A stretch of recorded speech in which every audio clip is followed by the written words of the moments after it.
যারা আমাদের পরিচিত, আত্মীয়-স্বজন অথবা বন্ধু-বান্ধবও বলতে পারো। এদের মধ্যে কারো কারো একটা বদ অভ্যেস থাকে। তা হলো কথায় কথায় অন্যকে ছোট করা বা কারো সামান্য দোষ দেখলেই তাকে চরমভাবে আঘাত দিয়ে কথা শোনানো। এটা এরা করে কেন জানো? শুধুমাত্র নিজেকে বিশাল বুদ্ধিমান এটা প্রমাণ করার জন্য, আর কিছুই না। এদের ব্যবহার ও কথাবার্তায় কোনো উত্তর না দিয়ে জাস্ট হালকা হেসে এড়িয়ে যাও। এসব নোংরা মানসিকতার লোকজনের মুখ বন্ধ করবার জন্য এটাই একমাত্র রাস্তা। আজকাল একটা জিনিসের সবারই বড্ড বেশি অভাব। সে বাচ্চা থেকে বৃদ্ধ, কেউ এর বাইরে নয়। তা হলো সময়।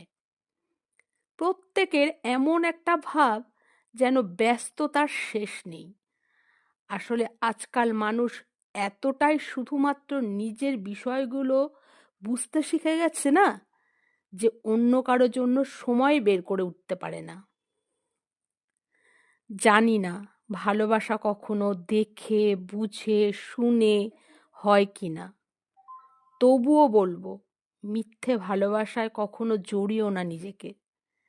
কারণ যে মানুষের শুরু থেকে শেষ সবটাই মিথ্যে বা অভিনয় দিয়ে গড়া, তাকে তুমি যতই তোমার সবটা দিয়ে ভালোবাসো না কেন, সে বুঝতেই পারবে না। শেষে তুমি কষ্টই পাবে সারাটা জীবন। তার আসল চেহারাটা কেমন একদিন না একদিন বুঝে যাবে ঠিকই, কিন্তু তাকে ভুলে যেতে পারবে না কখনো। তোমার ভালোবাসাটা তো আর মিথ্যে ছিল না, আর যা সত্যি তার বিনাশ হয় না।